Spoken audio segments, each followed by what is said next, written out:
নমস্কার, reiki blessings tree চ্যানেলের পক্ষ থেকে আমি আপনাদের বন্ধু রেকি গ্র্যান্ডমাস্টার শর্মিষ্ঠা গুহনিয়োগী রায়।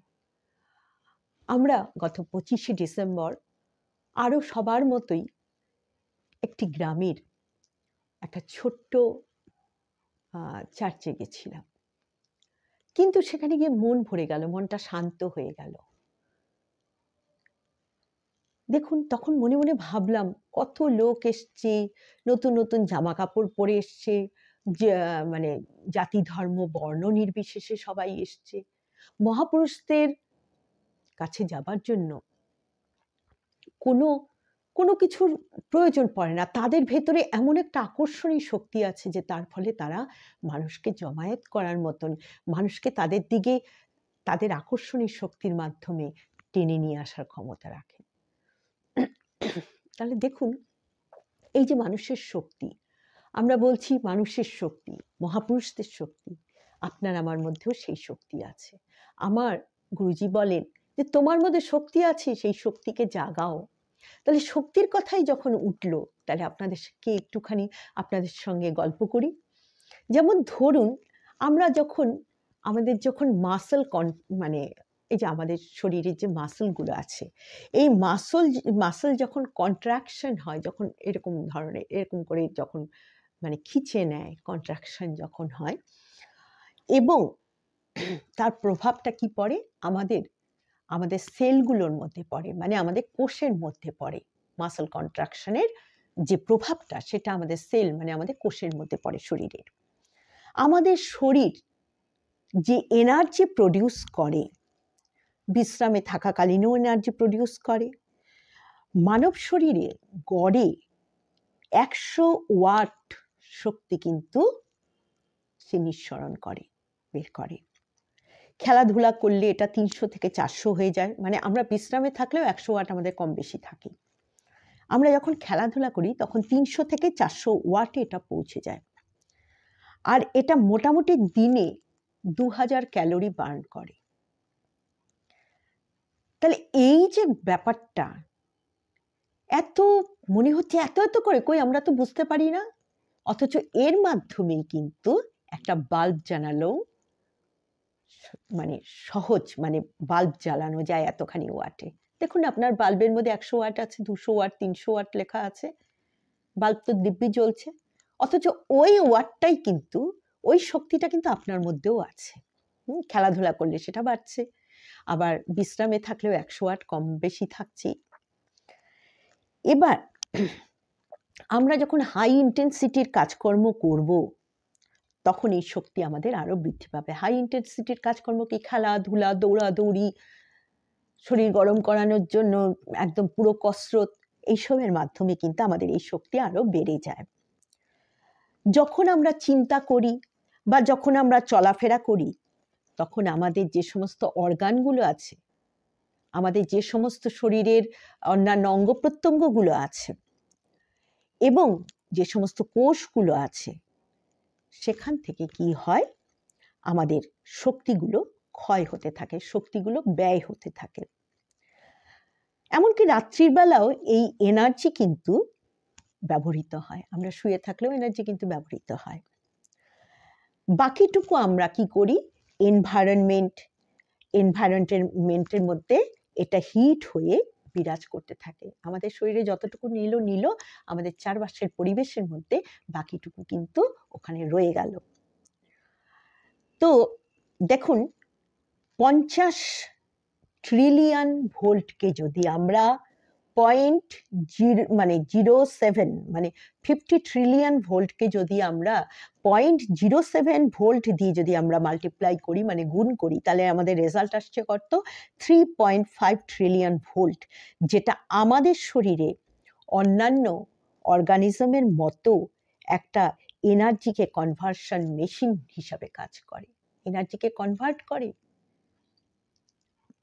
আমাদের শরীরের এনার্জিগুলোকে আমরা তো কাজের সময় সেগুলোকে প্রয়োগ করি, তাই না? এবার দেখুন, যখন বজ্রপাত হয় তখন কি হয়? বজ্রপাতের সময় কিন্তু 1 বিলিয়ন ভোল্ট তৈরি হয়। এবং একজন মানুষের যে কোষগুলো থাকে সেই কোষের থেকে কিন্তু 0.07 ভোল্ট ইলেকট্রিসিটি প্রডিউস করা যায়। ঠিক আছে, 0.07 ভোল্ট ইলেকট্রিসিটি প্রডিউস করা যায়। আপনি দেখবেন তো আমাদের যখন আমাদের কোনো ধরনের মানে এলমেন্ট হয়, কোনো ধরনের শারীরিক অসুবিধা হয়, অসুস্থতা হয়, তখন আমরা বিভিন্ন ফ্রিকোয়েন্সির জিনিসকে ইউজ করি। আমাদের যে সমস্ত সুইচ ওয়ার্ড নয়, আমাদের যে সমস্ত অ্যাঞ্জেল নাম্বার আছে, গ্রাভাভয় নাম্বার আছে, যা যা আছে, এগুলোকে আমরা কি হিসাবে ইউজ করি? ওই দেখবেন সমস্ত ফ্রিকোয়েন্সির ওপরে কিন্তু থাকে এগুলো। 0 থেকে 9 পর্যন্ত সংখ্যাগুলোকে এমন সুন্দরভাবে বিভিন্ন পারমুটেশন কম্বিনেশনে সাজানো থাকে যেগুলো আমাদের শরীরের জন্য অত্যন্ত প্রয়োজনীয়। এবার তার অর্থ কি হলো? যে একটা মানব শরীর 37.5 ট্রিলিয়ন সেলস আছে তার মধ্যে, যেটা থিওরিটিক্যালি কত প্রডিউস করছে? 2.625 ট্রিলিয়ন ভোল্ট প্রডিউস করছে ইলেকট্রিসিটি। বুঝতে পারছেন? তাহলে আমাদের শরীরে ইলেকট্রিসিটি প্রডিউস করার ক্ষমতা আছে। এবার এই যে ইন্টারনাল কারেন্ট একটা মানুষের মানে মধ্যে দিয়ে বয়ে চলেছে এবং সেটা কন্ট্রোল করছে, আমাদের মাসলগুলোকে কন্ট্রোল করছে, আমাদের হাত, আমাদের কাঁধের মধ্যে দিয়ে পর্যন্ত সেটা বয়ে চলেছে, সেটা কিন্তু 10 মিলি অ্যাম্পায়ারের কম হতে হবে। 10 মিলি অ্যাম্পিয়ারের কম কেন হতে হবে? কেননা 10 মিলি অ্যাম্পায়ার কি করে? একটা মানুষকে প্যারালাইজ, এটা যদি বেশি হয়ে যায় তাহলে প্যারালাইজ হয়ে যাবে, অথবা মাসল আমাদের ফ্রিজ হয়ে যাবে 10 মিলি অ্যাম্পিয়ারের বেশি হয়ে গেলে পরে। যখন এই ফ্রিজিং ব্যাপারটা ঘটে, প্যারালাইসিস হয়ে যায় বা ফ্রিজিং ঘটে, তখন কি হয়? একজন মানুষ আর সে কিন্তু কোনো কাজ করতে সক্ষম হয় না, কোনো মানে এনার্জি সে কিন্তু দিতে সক্ষম হয় না, কোনো একটা জিনিস সরাতে পারে না, কোনো একটা তারকে পর্যন্ত সরাতে পারে না, বা অন্য কোনো জিনিসকেও সে সরাতে পারে না।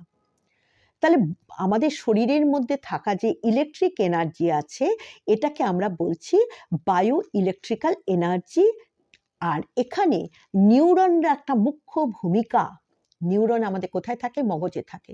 সেইখানে থেকে কিন্তু সে একটা বিশাল বড় কাজ করে যেতে থাকে। এই ইলেকট্রিক্যাল এটা মানে এই যে ইম্পালসটা প্রডিউস হয়, অর্থাৎ কিনা এই যে ঘটনাগুলো ঘটে, ইলেকট্রিসিটি যে সে প্রডিউস করছে, সে যে করছে এবং সেটাকে যে কনভার্ট করছে আমাদের কাইনেটিক এনার্জিতে নিয়ে আসছে, আমাদের শরীরে মানে শারীরিক সক্ষমতার মধ্যে নিয়ে আসছে আর কি। সেটা কিভাবে করে? সে কেমিক্যাল সিগন্যাল দিতে থাকে, যার পরিবর্তে ইলেকট্রিক্যাল ইম্পালস তৈরি হতে থাকে।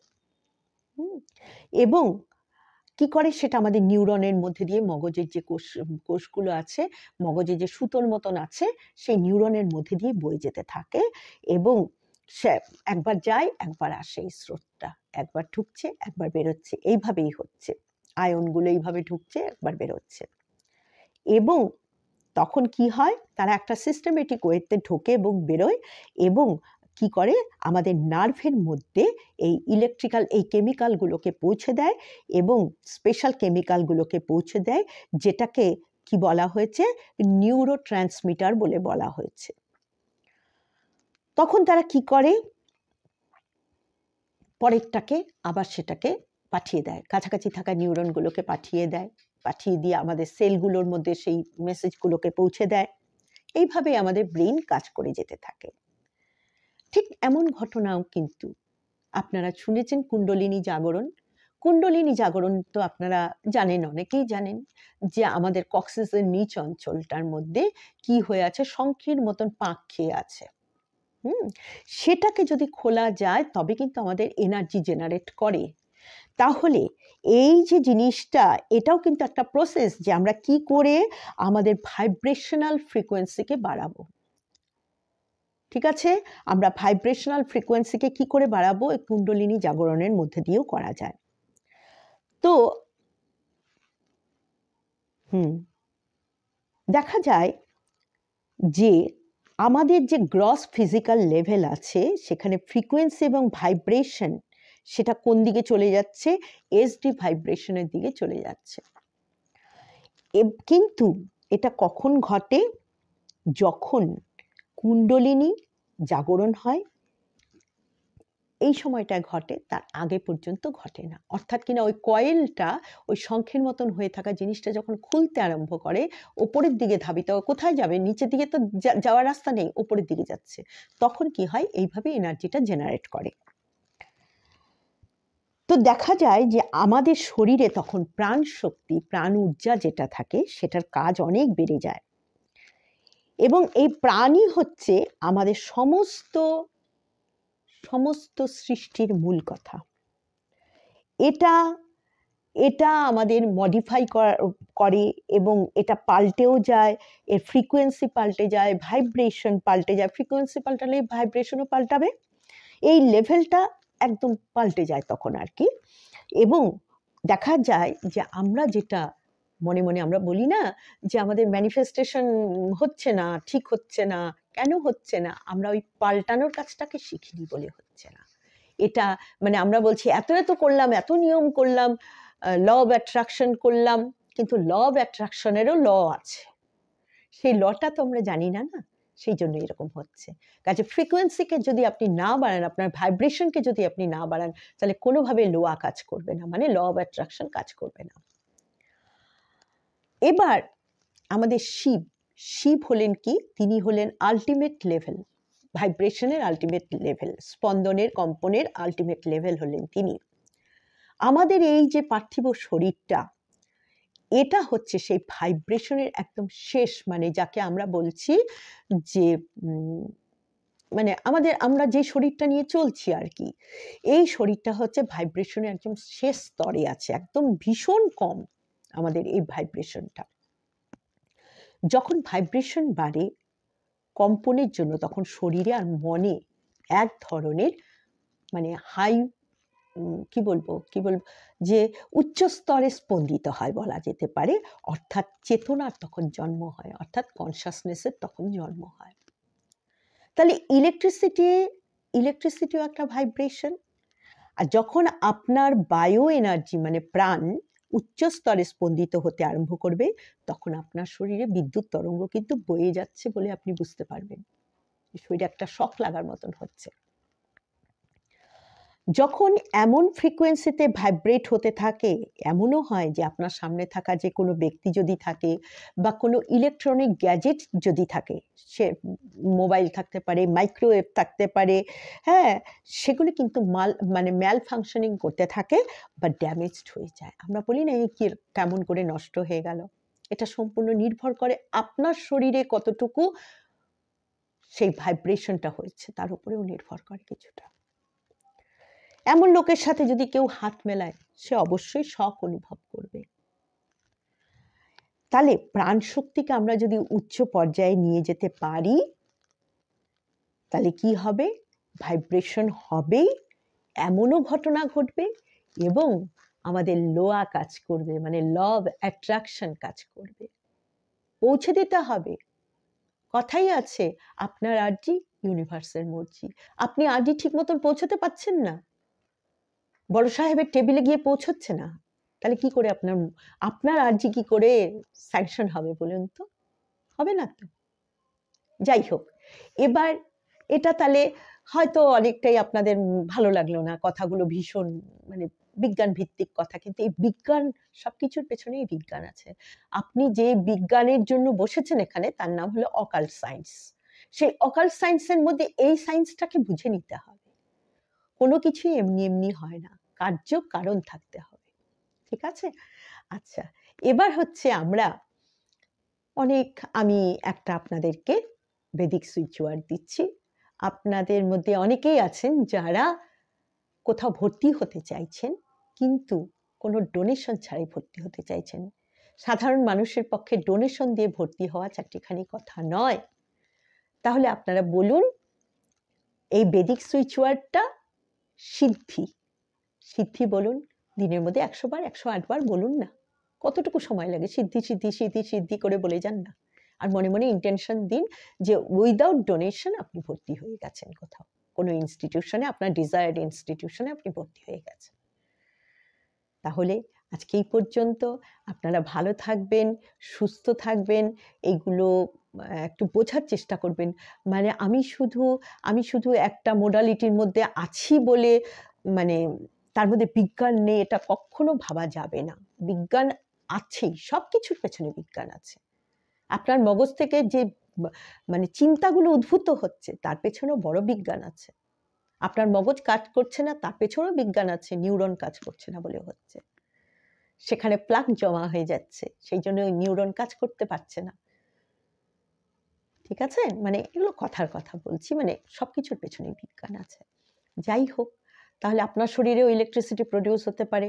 আপনার শরীরে বেশি ইলেকট্রিসিটি এলে পরে তখন কি হবে? আপনার মোবাইলটা নষ্ট হয়ে যেতে পারে, আপনার ইলেকট্রনিক গ্যাজেট নষ্ট হয়ে যেতে পারে। তাহলে শক্তি আপনার আছে, প্রমাণিত হলো শক্তি আপনার আছে। তাহলে আজকে আপনি ইলেকট্রিক্যাল পাওয়ার, যেটা ইলেকট্রিসিটির মাধ্যমে হচ্ছে, সেটাও আপনি জেনারেট করতে পারেন আপনার শরীরের শক্তির মাধ্যমে। শক্তি মানে গায়ের জোর নয়।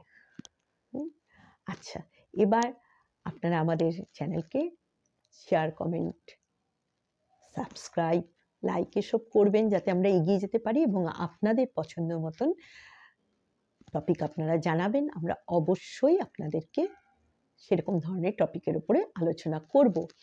আর একটা জিনিস যেটা, সেটা হচ্ছে আমাদের চ্যানেলের সাথে যুক্ত আছেন কয়েকজন খুব ভালো হিলার, তারা গ্রুপে কাজ করেন এবং তারা বিভিন্ন কঠিন কঠিন সমস্যার সমাধান করতে পারছেন। আপনারা প্রয়োজনে তাদের সঙ্গে যোগাযোগ করবেন।